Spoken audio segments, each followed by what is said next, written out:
É uma palestra sobre inteligência artificial, que é um tema que está muito atual. Ela é doutora em ciência de computação e matemática computacional pela USP São Carlos. É mestre em ciência, tecnologia e sociedade pela Universidade Federal de São Carlos. Bacharel em ciências da computação pela USP São Carlos. Professora pesquisadora em educação e tecnologias digitais na FATEC Jaú, São Paulo, com temática atual Mulheres em Tecnologia, um estudo para estimular e desenvolver competências em STEAM das diversas etapas do ensino. É coordenadora de um grupo de pesquisas com alunos na FATEC Jaú, Girls in STEAM, e colaboradora da rede Mulheres nas Tecnologias de Informação e Comunicação e do Grupo de Trabalho Tecnologias Educacionais da Meta Rede Brasil. Apresento, então, a vocês a professora doutora Aparecida Maria Zen Lopes com a palestra Inteligência Artificial, como lidar com essa e outras tecnologias na educação e na pesquisa.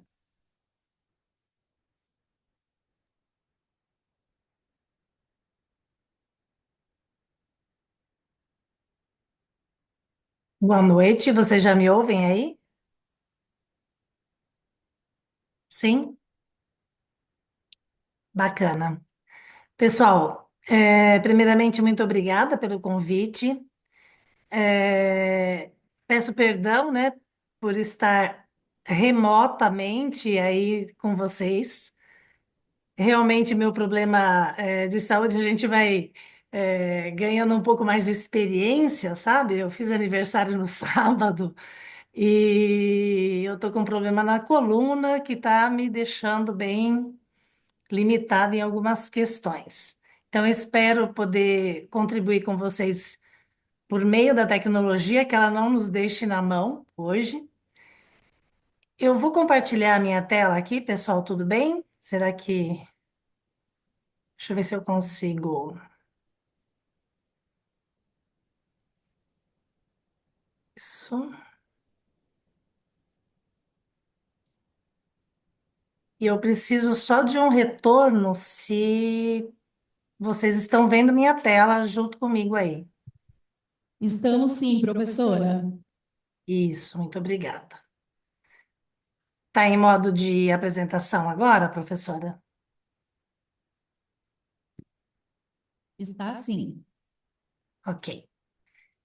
É, eu quero fazer um agradecimento especial ao professor Hudson, né? O Hudson é nosso colega, estudamos juntos, entramos na FATEC no mesmo ano, parceiro, e ele que me convidou para estar aqui com vocês.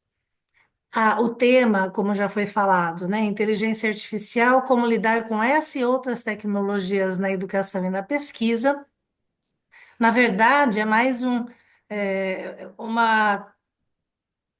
compartilhamento, né, do que eu tenho feito nesses últimos anos. E a inteligência artificial, para quem está na vida acadêmica, na vida profissional, né, trabalhando em qualquer setor, tem batido a nossa porta e ela não está querendo ir embora e não vai tão cedo. Então, a gente precisa, entender um pouquinho como é que isso está acontecendo no mundo hoje. Antes de entrar no assunto, eu gostaria, como eu não estou aí, né? Eu estou aqui em Jaú. Para quem não conhece Jaú, Jaú é uma cidade que fica bem no meio, no centro do estado de São Paulo. Se você fechar o olho e tentar achar o centro do estado, você vai tocar Jaú. E eu nasci num sítio, numa zona rural, a 18 quilômetros de Jaú, né? Há 60 anos atrás. Eu fiz 60 anos no sábado, conforme eu estava falando para vocês. Então, é uma região aqui pertinho de Jaú. E meu pai, o Eunildo e a Carmen, além de mim, eles tiveram mais duas filhas, a sua filha mais velha, a Silvia e a Rose são as minhas irmãs mais novas. E depois de um bom tempo, né, eu me casei com o Rui, meu marido, e tive dois filhos, o Heitor e o Otávio. E aqui nessa foto a gente está em alguns dos nossos momentos de bastante alegria, né? Eles já são adultos, o Heitor tem 35 anos, o Otávio 32. Aqui está o Rafa, que é o marido do Otávio, o Panda, que é o cachorro deles, o Thales, namorado do Heitor. E a gente está crescendo a família conforme os anos vão passando. A minha trajetória acadêmica, né? Eu estudei 4 anos na escola rural, lá nesse sítio do primeiro ao quarto ano. Depois eu vim para Jaú, porque não tinha mais escola lá, e meus pais tiveram que mudar para cá. E eu cursei do quinto ano ao terceiro ano do ensino médio na escola industrial, que é uma escola estadual, hoje ETEC. Mas naquela época era uma escola estadual, que tinha também ensino técnico. Depois eu fiz a graduação, conforme já foi anunciado, na USP de São Carlos. Eu fiz Ciências da Computação, numa época em que ainda essa disciplina, né, essa área não era tão conhecida como hoje. O mestrado eu vim fazer bem depois, né? Trabalhei no mercado um tempo, vou falar um pouquinho disso. E o doutorado, que eu tive o prazer de voltar para a USP, né, onde eu fiz a minha graduação e estudar de novo naquela escola que, para mim, foi muito prazeroso voltar para lá. Minha trajetória profissional, eu trabalhei no mercado, né, na Companhia Joense Industrial com desenvolvimento de software durante bastante tempo.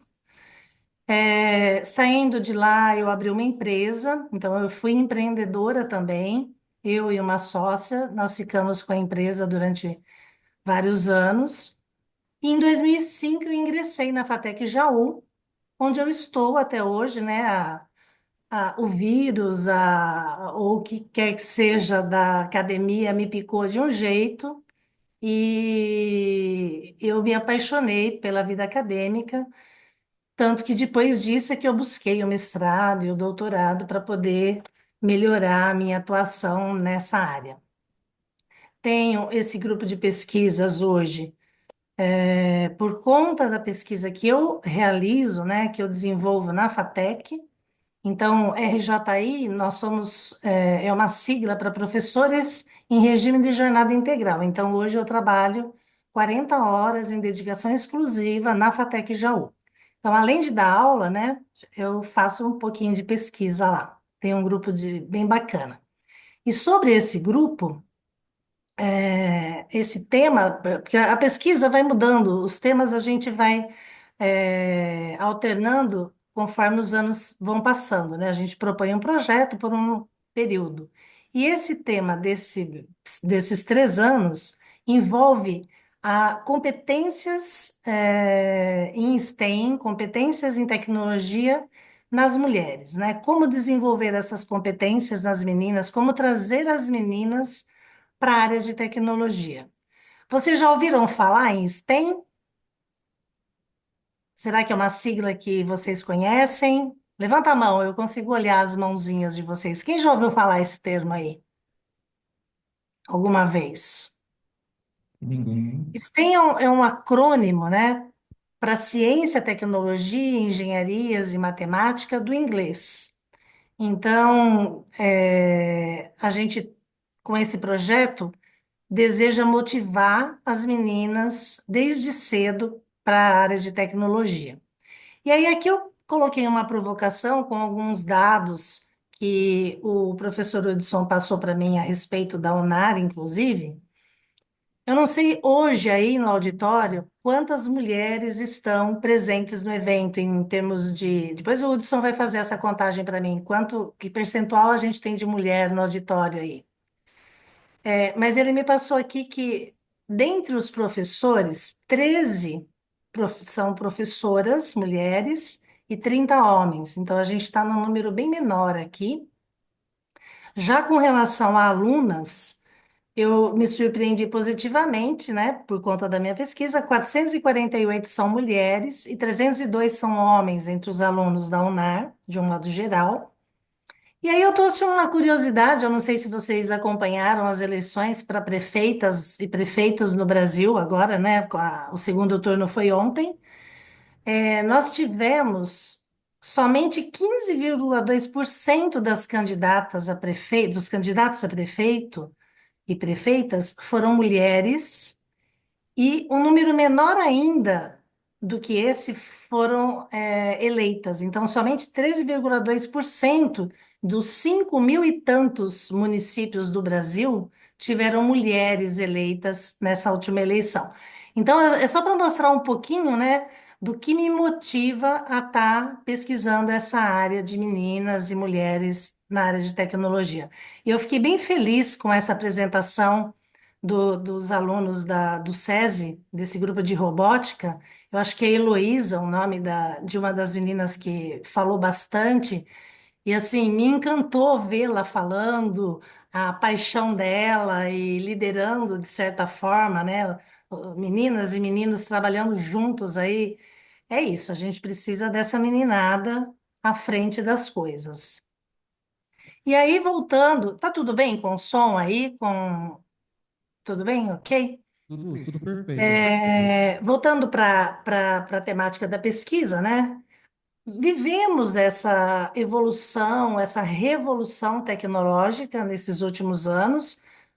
Em qualquer setor, em qualquer segmento, a gente sente o impacto dessa evolução. E na educação e na pesquisa não é diferente, né? Nós aqui talvez sejamos a linha de frente para todas essas inovações que têm surgido em relação ao avanço das tecnologias. Então, quando a gente fala de IA, né, inteligência artificial, e outras tecnologias, elas estão e têm sido o motivo, o que tem levado à nossa evolução enquanto docentes, enquanto alunos também. Né? Graças à digitalização, graças a essa evolução, que a gente pode crescer e pode modificar, evoluir o nosso método, a metodologia de ensino, aprendizagem, a maneira como a gente faz pesquisa. Mas a inteligência artificial, ela não é uma ferramenta, uma tecnologia tão nova como a gente imagina, né? Eu fiz aqui uma linha do tempo e lá em 1950 a gente já tinha essa ideia da inteligência artificial. Mesmo que a gente ache que isso começou com o chat GPT, né? Foi bem antes que se começou a falar em inteligência artificial. Então, o Alan Turing, quando ele propôs esse teste lá em 1950, ele já colocou a máquina e o homem tentando responder perguntas e verificando quem acertava a maior quantidade de perguntas, né? Quem respondia mais corretamente, se era o homem ou se era a máquina. Então, já foi o início da inteligência artificial. Em 1956, aparece pela primeira vez esse termo, inteligência artificial, com o John Markett, mas já era uma ideia que começou em 1950. E em 65, a gente ouve falar do primeiro chatbot construído, chamado Elisa, né? Ele tinha até um nome. Em 84, o John Hopfield cria o conceito de redes neurais artificiais, que é a tecnologia que hoje permite que a gente tenha tanta evolução na área, né, nessa ciência da inteligência artificial. Por sinal, depois no final eu vou falar dele. Com 91 anos hoje, ele ganhou agora em 2024 o Prêmio Nobel de Física. Ele compartilhou esse prêmio com um colega nessa área de redes neurais e inteligência artificial. Então, olha só, né? Lá em 84, ele veio receber esse prêmio agora, nessa área. Em 97, a gente tem um supercomputador, esse Deep Blue, que vence o maior jogador de xadrez. Os alunos falaram do xadrez, né? A problemática do projeto deles foi motivado pelo jogo de xadrez, eu achei super legal. E foi a primeira vez, né, que o computador vence um humano no jogo. Em 2011 esse sistema da IBM Watson vence os competidores humanos num outro programa de perguntas e respostas lá nos Estados Unidos. Em 2012, a gente tem o Google Brain desenvolve um modelo de rede neural profunda, né, uma evolução das redes neurais mais simples, capaz de reconhecer imagens de forma bem eficiente, com bastante precisão. E aí, aqui em 2021, surge o GPT-3 e, em seguida, o ChatGPT. E aí a gente chegou aqui em 2024 com a inteligência artificial. A gente pode entender como sistemas que conseguem realizar tarefas onde normalmente se exigiria inteligência humana, né? Então, a IA envolve esses programas, esses algoritmos, e aí temos os exemplos de algoritmos de recomendação, os que usam essas redes neurais que tentam imitar, né, o nosso cérebro, os nossos neurônios trabalhando, a troca elétrica que existe, imitando o pensamento humano. Na verdade, de uma maneira mais formal, a IA ela é um campo da ciência que se concentra na criação de computadores que podem raciocinar, aprender, atuar. Mas ela consegue lidar com uma quantidade de informação, de dados, muito grande que a nossa capacidade humana muitas vezes não conseguiria sem a ajuda dela. Para simplificar bastante, né? Para quem já ouviu falar ou para quem não consegue compreender muito o que seria essa inteligência artificial, é como dar um superpoder lá para os nossos computadores e eles vão pensar, aprender, criar coisas novas com a mesma eficácia, muitas vezes até em alguns casos até melhor do que nós humanos. É tentar fazer com que a máquina seja tão inteligente quanto nós, né? E a gente já usa no nosso dia a dia, né? Vocês reconhecem alguns desses símbolos que eu coloquei aqui? Acredito que sim, né? A gente tem a Alexa, os assistentes virtuais, a Siri, o Google Assistant, Spotify, Netflix, os carros hoje em dia, né? Os carros mais modernos, mais novos, todos eles, de um simples Google Tradutor, usam IA para nos ajudar no dia a dia, né? Essas ferramentas ajudam a gente no nosso dia a dia. Quando você pede para tocar uma música, quando o Netflix te recomenda um filme, a IA está ali trabalhando, olhando, guardando o seu histórico de navegação, as aplicações que você curte, as músicas que você gosta, para poder te recomendar e você facilitar o teu dia a dia. Na educação, como é que a gente poderia pensar a IA nos ajudando nesse processo de ensinar e aprender, né? Que é o que a gente tenta fazer enquanto educadores, vocês estudantes. A IA pode personalizar o ensino.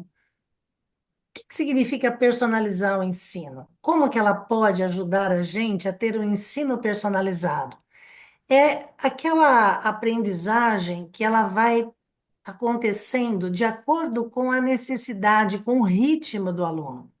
Então, plataformas que permitam que o aluno tenha um pouco mais, receba as atividades nas áreas que ele tem mais deficiência, nas áreas que ele tem mais dificuldade. A IA pode tornar essas aulas mais dinâmicas, ajudar a aprender, a criar coisas novas de uma maneira mais rápida, mais produtiva, tanto para o professor como para o aluno. E aí, o que nós temos hoje, né, o que a gente tem usado na área educacional e em várias outras áreas no mercado, é o que a gente chama de um tipo de IA que nós conhecemos como IA generativa. E aí, um exemplo de IA generativa, se eu fosse perguntar para vocês, eu tenho certeza que vocês vão responder o quê? Se eu pedisse um exemplo de IA generativa, eu acho que eu não consigo ouvir a audiência, né, Hudson? Não consigo. Mas o ChatGPT, por exemplo, é uma IA generativa. O Gemini, a tal da Cloud, Copilot da Microsoft. Nós temos vários exemplos, né, de IAs. Depois eu trago para vocês no final algumas delas, inclusive para criar imagens e não só textos. Então, IAs que gerem textos, imagens, músicas, códigos de programação. Como é? Porque ela não cria do nada, ela não inventa. Às vezes ela inventa, mas ela se usa uma base de dados existente para gerar novos textos, novas imagens, novos códigos com base nesse banco de dados, nesse conjunto de dados, nessa massa grande de dados que ela já tem na sua base. Então, ela gera a partir de um conteúdo pré-existente, né? De um modo bem simples, a IA generativa ela aprende a partir de dados. Então, eu quero uma imagem de um gato. Eu mostro para ela, eu apresento várias, milhões, milhares de imagens de gato, e aí ela consegue gerar uma totalmente nova a partir dessas que eu mostro para ela. Então, os aplicativos que a gente tem de IA generativa conseguem, tem crescido, tem avançado muito nesse sentido, né? E hoje, a gente tinha uma base, o ChatGPT, por exemplo, 3 quando saiu, 3.5 ele usava uma base de dados atualizada até 2021. As versões pagas, as versões mais atuais hoje, além dos dados até 2024, ah, parece incrível, mas apesar de tudo que nós produzimos hoje, em termos de foto, texto, nas redes sociais, curtindo produtos e etc., as IAs precisam de uma base gigante e parece que não tem fim. Então, hoje, os vídeos do YouTube, por exemplo, já são fontes de informação para as IAs trabalharem. Então, eles estão usando os vídeos, traduzindo aquilo para texto, para áudio, para tudo, para que a IA possa gerar, criar a partir até de vídeos que a gente tem no YouTube, por exemplo. No ensino, como que a gente pode se beneficiar? Como é que a gente pode usar a IA generativa? Então, o uso de chatbots para tirar dúvidas dos alunos, cria-se, né, um banco de questões, perguntas e respostas, e esses chatbots podem estar respondendo esses alunos na medida que eles precisam. Na criação de material didático personalizado para os alunos, criar plano de aula, ideias de projetos. Tem muita aplicação, tem muita demanda, né, para IA no processo de ensino-aprendizagem. Para os alunos, ajudar a melhorar a qualidade de seus trabalhos, eles terem essa ajuda personalizada nos estudos, né, nas suas atividades, aprender de acordo com o próprio ritmo dele, conforme ele precisa, ele avança ou não. E a gente tem outras tecnologias que dão suporte ao processo de ensino-aprendizagem, além da IA, né? Muitas ferramentas, softwares de gestão para as escolas, né? Para as universidades, ferramentas e tecnologias que ajudam essas instituições na questão de organização, administração, gestão dos alunos. Então, tudo que nós pudermos usar vai, com certeza, trazer ganho e otimizar tanto a atividade do professor quanto a atividade do aluno. Vantagens, né? Esse aprendizado personalizado vai fazer com que o aluno detenha o tempo dele, ele dedique o maior tempo naquilo que ele é mais deficitário, né? Se ele tem dificuldade em matemática, ele vai receber mais indicações de atividades, de exercícios de matemática. Se é na língua portuguesa, é lá que ele vai buscar a maioria, vai gastar a maioria do seu tempo. Então, aí ela, tanto no aprendizado, quanto na automação das tarefas administrativas, né, na gestão desses volumes de dados de alunos, indicadores, né, de retenção de alunos, trabalho com egressos, tem uma infinidade de recursos que a IA pode nos ajudar, tanto enquanto professores quanto os gestores das instituições. Mais uma vez, né, com relação ao aluno, permite e ajusta o ritmo dele de acordo com o progresso que ele está fazendo naquela área ou na área que ele tenha mais facilidade ou mais dificuldade. Não é só alegria, né? Nós temos alguns desafios quando a gente fala do uso da IA na educação e em outras áreas. Primeiro que nós precisamos de dados de qualidade para que elas consigam, para que essas IAs dos mais diferentes tipos consigam nos dar informação real, não trazer para a gente informação falsa, né? Como a gente tem ouvido tanto nos últimos anos. A gente lida com um grande desafio, não só nas instituições públicas, mas nas privadas, e ainda mais num país, né, de dimensões tão continentais quanto é o Brasil, com relação à infraestrutura, né? Nós vivemos num estado, que é o estado de São Paulo, que é um dos estados mais ricos do Brasil, com melhor qualidade de infraestrutura tecnológica, de recursos de modo geral nas escolas. Mas a gente tem estados e lugares no Brasil que não é só a informação que não chega, nem as pessoas conseguem, né? Precisam chegar de barco, por rio e assim por diante. Então, isso ainda é uma dificuldade e é um desafio em alguns países, como o Brasil.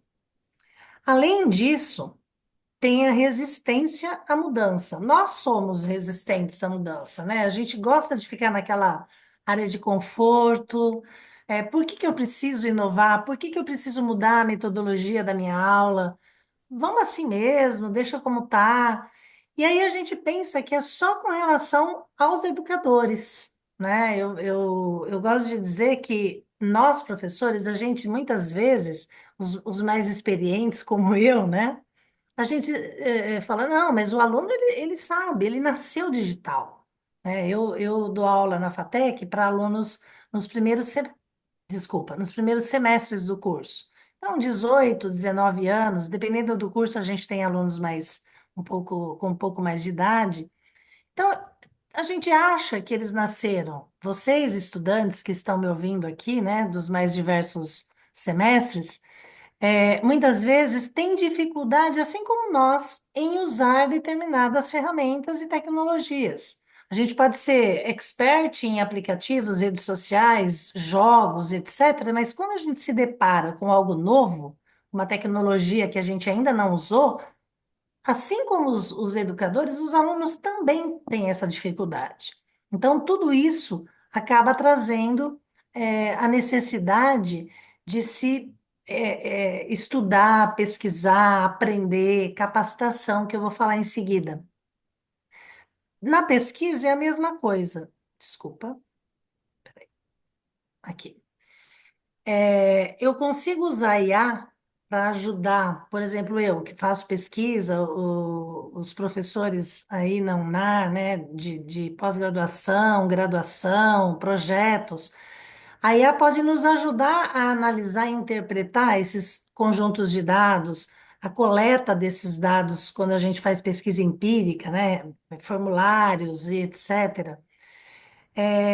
A identificar padrões, a otimizar os processos de pesquisa, que com a minha capacidade, eu estou andando sem querer aqui, com a minha capacidade humana, muitas vezes eu posso conseguir fazer, mas isso vai me tomar mais tempo.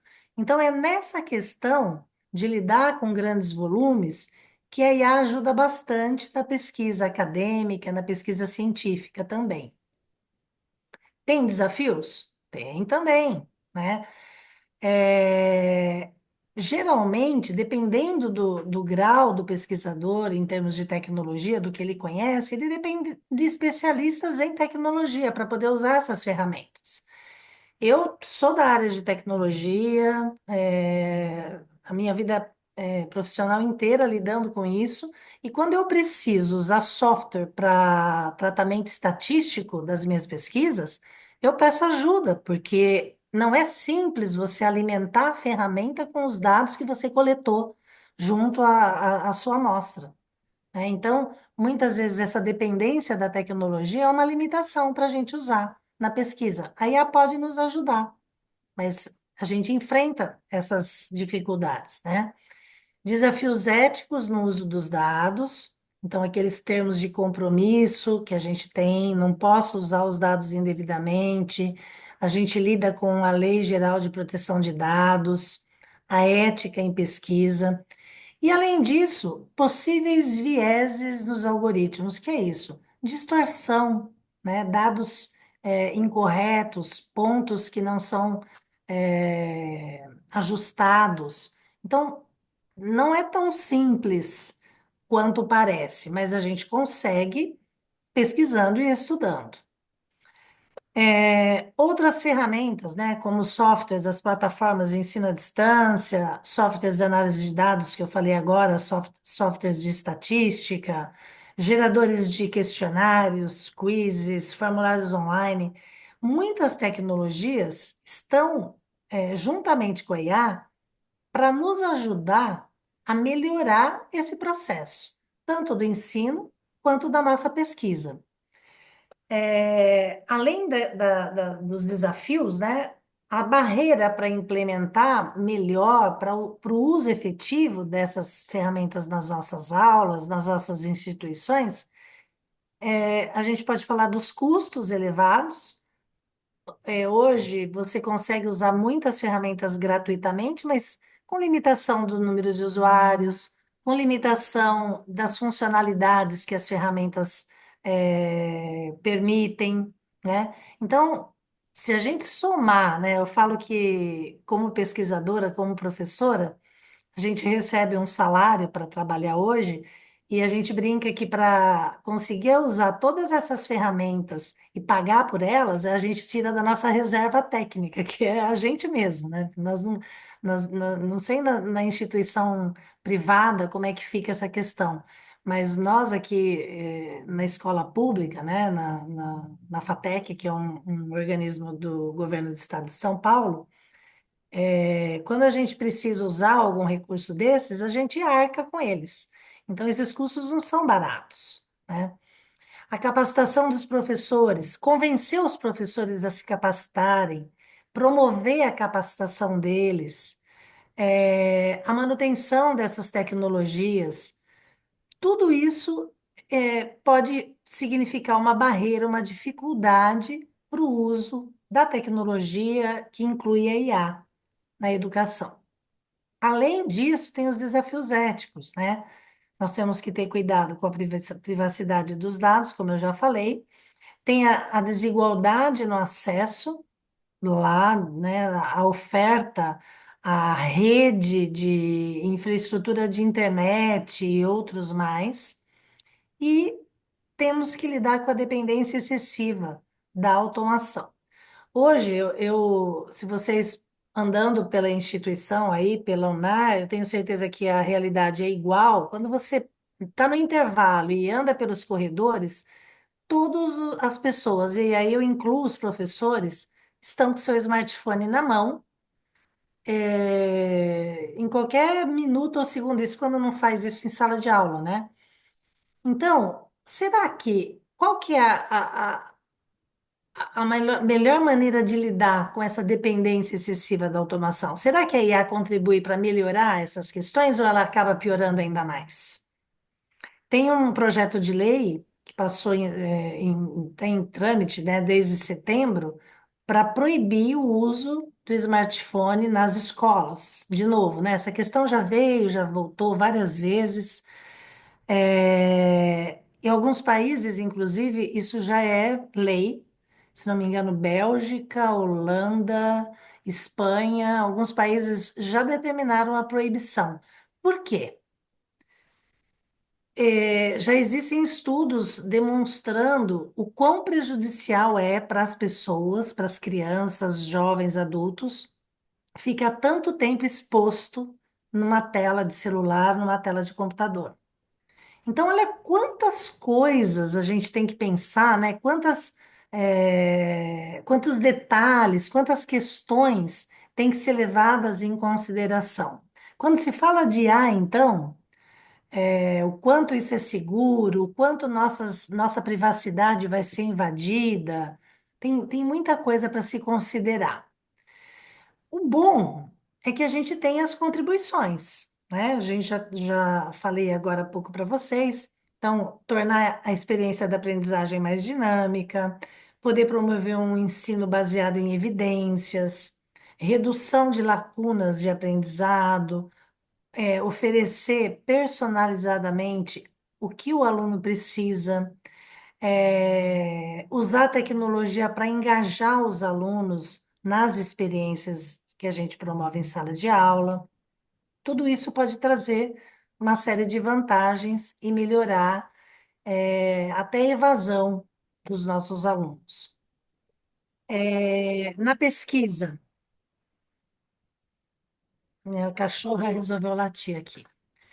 Na pesquisa, a gente tem a automação de tarefas repetitivas, a colaboração entre as equipes, né? Os alunos falaram agora desse campeonato, dessa disputa que eles tiveram no projeto lá nos Estados Unidos, com equipes globais, interagindo entre equipes. Fantástico, né? Eu acho que a IA pode nos ajudar a acelerar esse processo, né, de colaboração, de descobrir novas formas de trabalhar junto. E aí, reforço a importância da capacitação para educadores, para pesquisadores, no uso dessas tecnologias com responsabilidade, os currículos, né? Não basta a gente mudar a tecnologia, a gente tem que incluir no nosso currículo o uso dessas novas abordagens e novas tecnologias. A gente tem que promover, incentivar alunos e professores a usar, a melhorar, né, essa cultura digital. E isso tem que ser feito de forma gradual. Então, eu não consigo entrar em sala de aula amanhã e, de repente, despejar um monte de ferramenta, um monte de atividades, sem antes ter preparado tanto os alunos como os recursos que eu tenho, com base neles, para fazer uma mudança na minha metodologia de ensino, o que que eu posso melhorar na minha aula, como que eu posso deixar mais dinâmico, né? Mas não é da noite para o dia. Tudo isso envolve um processo, né? Eu falo que a gente vive num processo de melhoria. Então, testar modelos híbridos de ensino, né? Presencial e online, síncrono, assíncrono, a gente tem tentado. Eu acho que a pandemia nos ajudou nesse sentido, né? A quebrar algumas barreiras, a desmistificar o medo também de usar essas tecnologias. Então, tudo isso tem que ser gradual. E sempre avaliando se o impacto está sendo muito grande, se ele está ajudando ou está piorando o processo de ensino-aprendizagem, né? Muitas vezes a gente tem que retroceder. Para a gente andar para frente, muitas vezes a gente tem que ser humilde e voltar dois passinhos para trás. E aí, novamente para frente, né? Não é porque a gente volta para trás, porque a gente precisa se capacitar, que nós vamos deixar de usar a tecnologia. Essa desigualdade, ela existe entre as instituições, né? A desigualdade digital, não é só entre as pessoas. Como eu já disse, no Brasil, né, essa diversidade, essa desigualdade é muito gritante em algumas regiões do Brasil. Como lidar com tudo isso? Temos exemplos de sucesso para seguir? Temos, né? Na Finlândia, a educação na Finlândia é exemplo no mundo inteiro.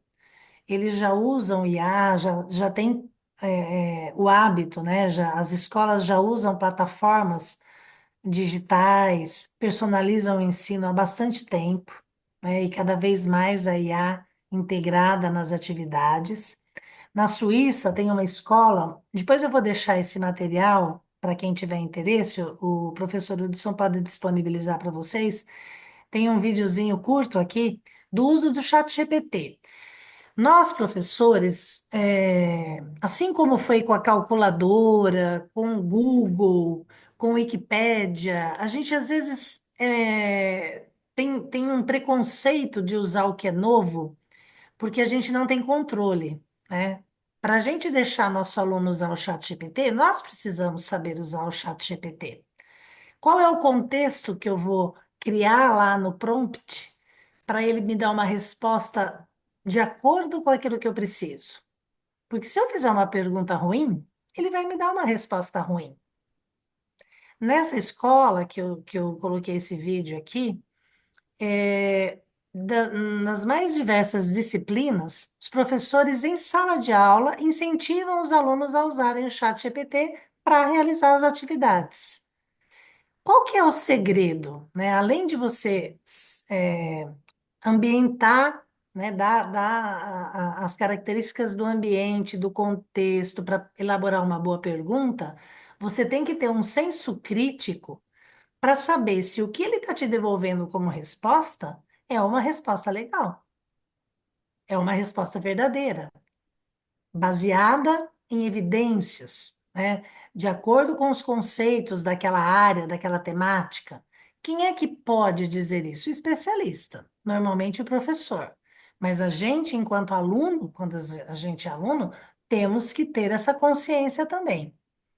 O ChatGPT, qualquer IA generativa, né, baseada nesses dados, como eu já falei lá atrás, é, ele gera respostas com base na base de dados que ele já tem. Quando ele não encontra, ele alucina, ele gera conteúdo que não é verdade. Eu vou colocar para vocês daqui a pouquinho uma reportagem da Cloud, que foi atualizada agora, sobre isso também. Então, a gente tem exemplos de sucesso no ensino, na pesquisa, né? O uso de IA na descoberta de medicamentos, tratamentos de doenças crônicas sem cura até o momento. Na pandemia, a gente teve o exemplo das vacinas, né? Que a IA, as pesquisas andaram muito rapidamente para conseguir uma solução, para conseguir uma vacina, para resolver o problema. Então, tem um lado bom, né? De tudo isso. E aí, futuro. Sei lá, futuro já está sendo, né? A gente já está no futuro, na verdade. Então, eu vejo a IA como uma ferramenta de suporte para professores e alunos, e não como substituição de um professor. Eu costumo brincar que, mas a IA vai substituir o profissional, vai substituir o professor. Com certeza, em algumas profissões, em algumas tarefas repetitivas, a gente vai observar a IA como substituta dessas profissões, dessas tarefas. Mas eu acho muito mais fácil a IA substituir não o professor, mas o professor que souber usar a tecnologia, com certeza ele vai ter vantagem em relação àquele que não usa.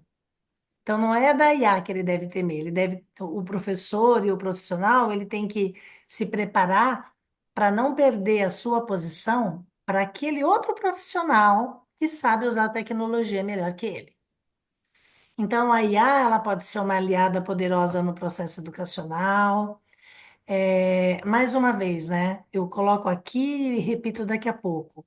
Nós precisamos ter, enquanto alunos, enquanto pessoas, enquanto profissionais, pensamento crítico, sermos resilientes e sermos criativos, né? Criativos para usar o chat GPT em nosso favor. Criativos para fazer IA nos ajudar nas tarefas repetitivas. Otimizar o nosso tempo, para a gente usar o tempo de um jeito melhor.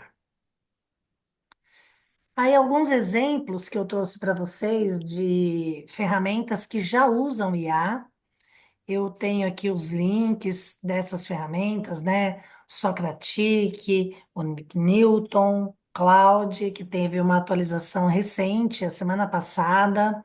o Duolingo de línguas, eu acho que a maioria, pelo menos vocês já devem ter ouvido falar. Se não ouviram, é bom pesquisar e usar.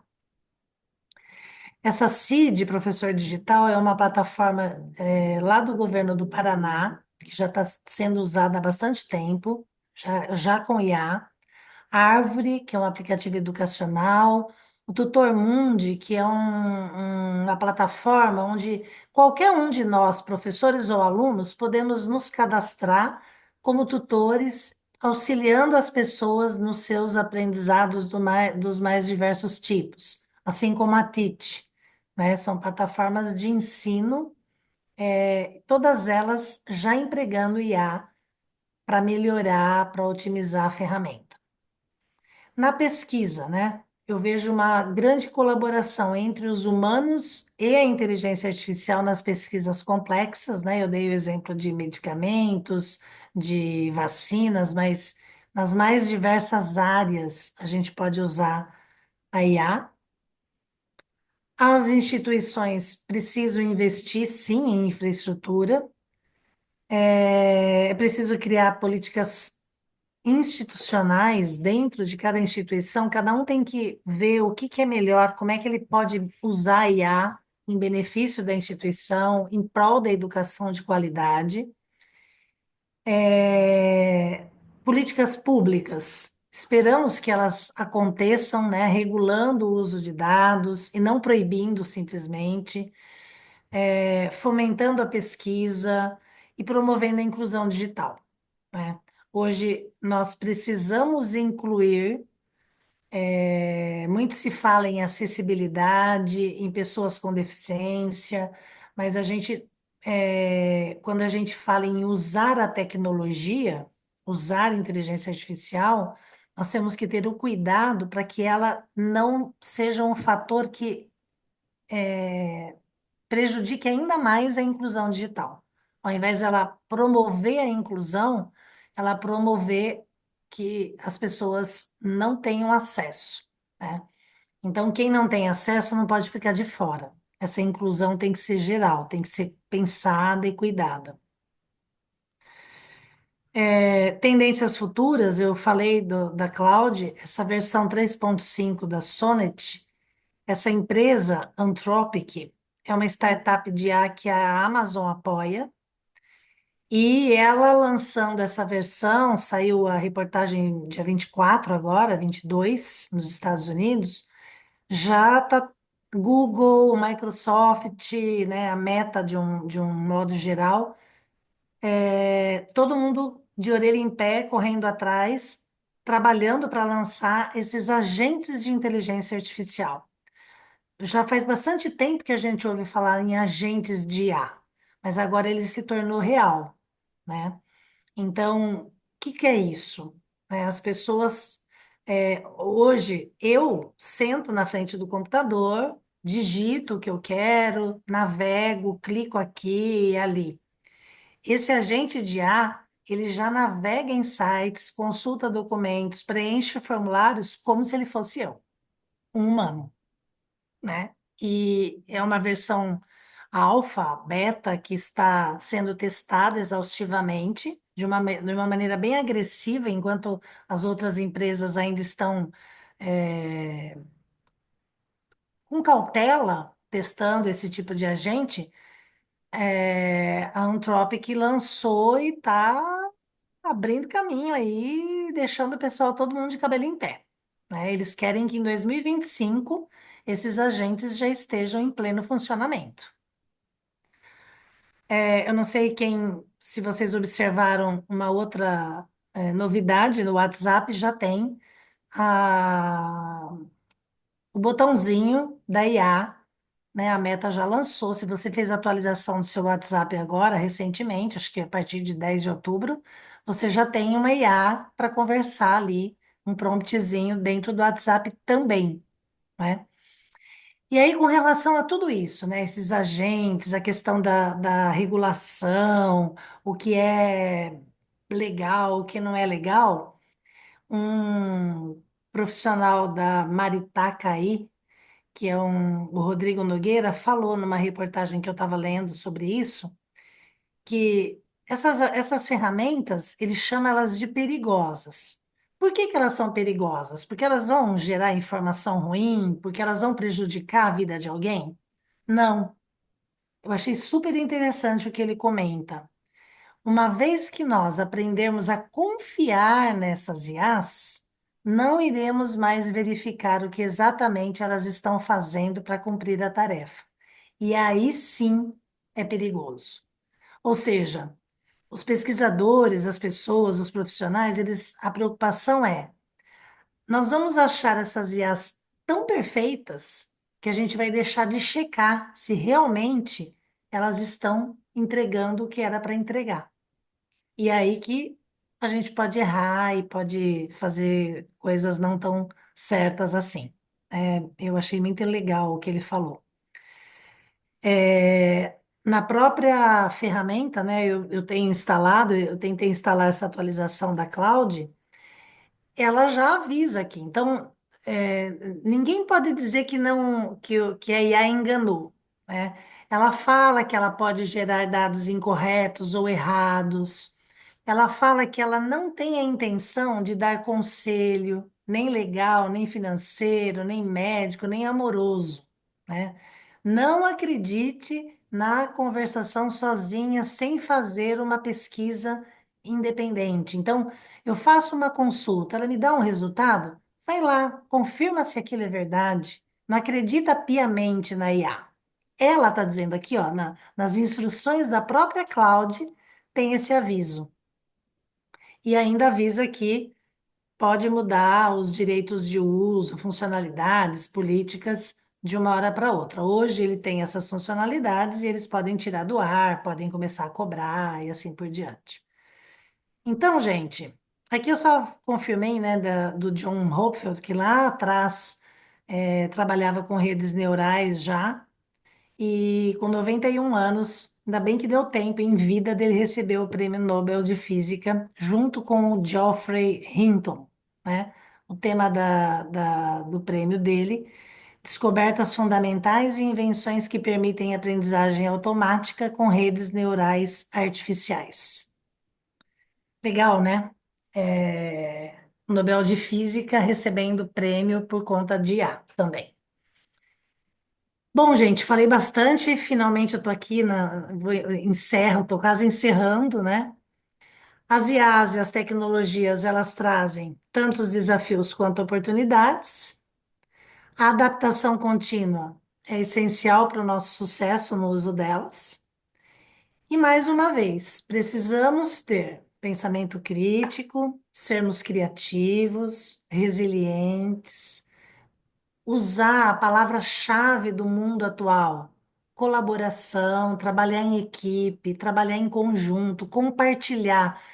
Às vezes a gente fala, eu vou dividir o que eu fiz com você. A gente não divide, a gente compartilha, porque quem compartilha informação, quem compartilha conhecimento, ele está ampliando o conhecimento. Ele não divide, ele não deixa de ter aquele conhecimento. Ele faz com que outra pessoa também tenha o mesmo conhecimento que ele. Então, a palavra-chave é colaboração e compartilhamento. E nós temos que estar atentos e pôr a mão na massa e resolver os problemas que aparecerem na medida que eles aparecerem. Com todos esses desafios, oportunidades, tecnologias, inteligência artificial, o maior domínio ou menor domínio sobre elas, o que fica, né, é que nós precisamos nos adaptar. Nós precisamos nos capacitar. Não vamos voltar atrás, né, gente? A inteligência artificial está aí, chegou, não tem como voltar, é só para frente, né? Dá uns dois passinhos para pegar fôlego, mas a gente vai para frente. Então é isso. Quem souber se adaptar, quem entender que compartilhando nós aprendemos, vai ter sucesso nesse novo mundo com essas novas tecnologias. Aqui eu tenho as referências, né, que eu usei nessa apresentação, de onde eu me inspirei para criar tudo isso. E esses slides foram feitos com a ferramenta Canva, que já usa IA também. com a ajuda do ChatGPT e do Gemini, e créditos para minha aluna Júlia Mazotti, que foi quem fez o esqueleto para mim, né? Eu não sou uma pessoa criativa, e ela que criou, que me ajudou com as figuras, com o design dos slides e tudo mais. Eu dei o conteúdo e ela fez o resto. Muito obrigada. E aí, se vocês tiverem perguntas, eu estou à disposição aqui para responder para vocês, para poder contribuir o que eu souber responder. Muito obrigada mais uma vez.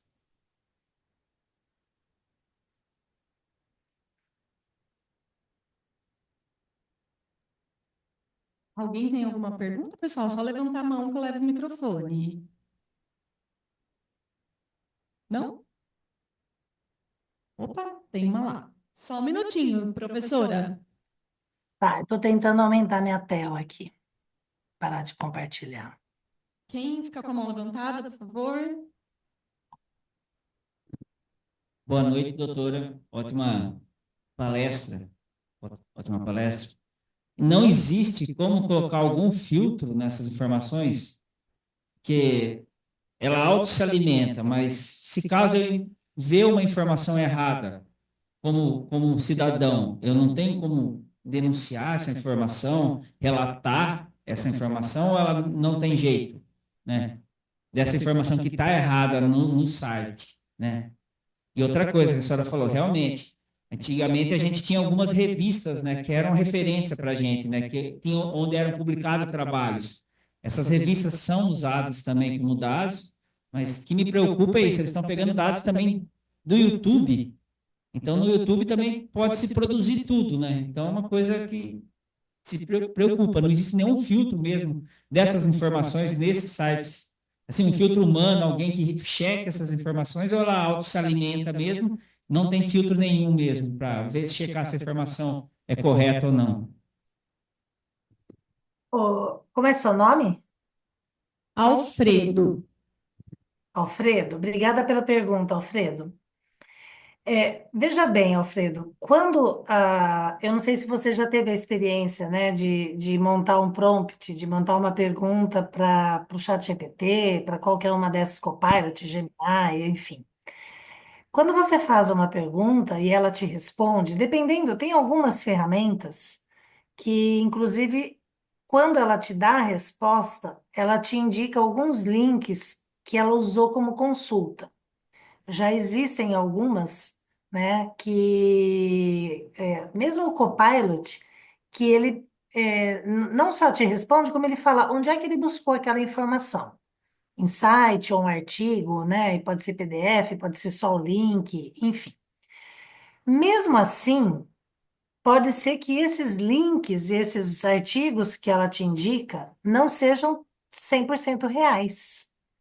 Então, não é que você não deve ou não tem como confirmar, mas se você buscou uma informação no assunto que você conhece um pouco e você sentiu que aquela resposta está esquisita, você pode fazer uma busca no Google da vida, né? Você vai lá no seu velho e fiel amigo Google e busca por trabalhos ou busca aquele link que ela te deu como referência para ver se ele existe. Porque às vezes ela te dá uma resposta, ok. Não é que ela vai sempre gerar fake news, fake notícias, fake informação. Pode ser que ela te dê uma resposta boa, mas se você não tem a certeza, se é um assunto, eu falo sempre assim, se é um assunto que eu tenho domínio, na resposta eu já sei que aquilo ali é embromation, que aquilo não é legal. Se não é um assunto que eu domino, eu tenho que fazer uma pesquisa, que é o que a própria Cláudia, que é esse exemplo que eu fiz no último slide, fala para a gente fazer. Busque fontes seguras para confirmar se aquela resposta está ok. Então para que eu vou usar IA, se eu vou ter que checar o que ela faz? Ela escreve legal. Às vezes, eu vou dar um exemplo de um uso que eu faço bastante, né? Eu preciso fazer o meu relatório de pesquisa. Aí eu fiz o resumo lá do relatório, depois eu tenho que fazer a justificativa, e na hora de escrever eu achei que, nossa, a frase ficou meio esquisita, difícil de entender. eu jogo e falo para ela, olha, dá para você reorganizar esse texto para mim? Ela reorganiza. Se ela mudar o sentido, eu consigo entender que ela mudou o sentido do que eu estava falando. E aí, respondendo um pouquinho a tua pergunta, nós não vamos encontrar humanos, você não vai conseguir ligar para ninguém e falar, olha, o Gemini ou o ChatGPT me deu uma resposta errada. Mas você consegue responder no próprio prompt, essa resposta que você me deu não está correta. Não fiquei satisfeito com essa resposta. E aí ela vai ficar maluca tentando te responder de um jeito melhor. Então, como é que a gente faz isso? Especialistas, pesquisa, confirmação. Tem a Perplexity, que é uma ferramenta que eu não coloquei aqui. Ela tem sido bem pontual na indicação de referências quando eu faço uma busca, quando eu faço uma consulta para ela. Ela me dá o texto que eu pedi, a resposta que eu pedi, e me indica quais foram os artigos que ela usou. E pelo menos os que eu tenho visto, eu chequei e são artigos que existem, né? Mas pode acontecer que não. E aí, o que você pode fazer para tentar ajudar a IA? Porque a IA, a inteligência artificial, seja baseado em aprendizagem profunda, né, o deep learning, seja com base em redes neurais, essas IAs generativas, ela aprende, o algoritmo, ele está em constante aprendizado, ele aprende com o que eu escrevo também. Quando eu faço um contexto para minha pergunta, olha, eu preciso que você busque para mim mulheres prefeitas eleitas no Brasil na eleição de outubro de 2024, ah, na região norte, sei lá. Na minha pergunta, você percebe que eu estou dando informação para a IA? Eu estou alimentando esse banco também? Então, quando a gente monta um prompt bem contextualizado, nós estamos contribuindo para que numa próxima consulta de outra pessoa, aquela pessoa tenha uma resposta melhor. É a única maneira, pelo menos por enquanto, do que eu tenho pesquisado, de a gente informar para ela que ela alucinou, que ela respondeu certo ou que ela respondeu errado, no próprio prompt, na resposta que você obteve. Não sei se eu ajudei muito ou confundi mais ainda você com a minha resposta. Mais alguém, pessoal, quer fazer uma pergunta?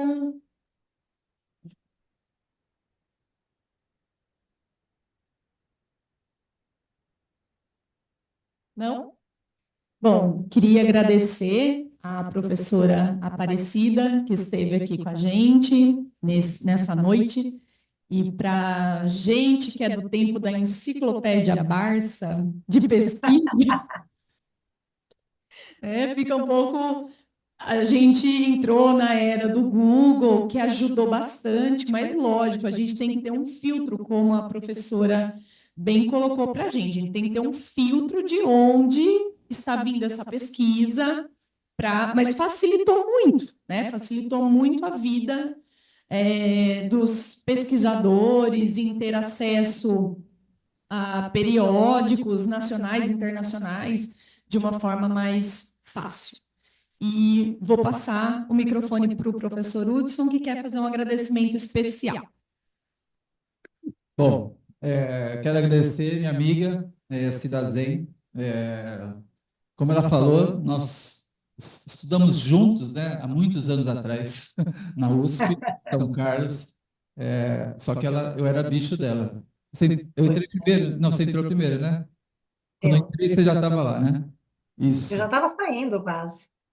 E nós somos amigos até hoje, trabalhamos juntos na FATEC de Jaú, e é uma querida professora. Muito obrigado por ter compartilhado, como você disse, esses conhecimentos com o pessoal, com os nossos alunos, professores. Agradeço muito, obrigado. Eu que agradeço. Melhoras para você, melhoras. A novinha em folha, na melhor idade, dizem, né? Quem sabe agora melhora isso. Com certeza. E quero agradecer, pessoal, a presença de vocês, até agora. é isso que faz a diferença de muitas pessoas. Pode ser que na palestra da professora ou na apresentação dos alunos vocês tenham captado alguma coisa para vocês que outros que não estão aqui não tiveram essa perspicácia de poder estar presente, né? Mais uma vez, são para vocês que a gente faz, então vocês estão de parabéns. Muito obrigado mais uma vez pela presença. Obrigado, professora. Boa noite, fica com Deus. Encerramos por hoje. Boa noite, gente. Amanhã tem mais. Quarta-feira tem o trabalho de vocês. Muito obrigado. Vão com Deus. Obrigado, professor Léo. Obrigado, professores. Obrigado, Anivaldo, Felipe, pela ajuda. Cadê? Aqui. A minha mestre de cerimônia, muito obrigado. Meu querido, está procurando a pequenininha no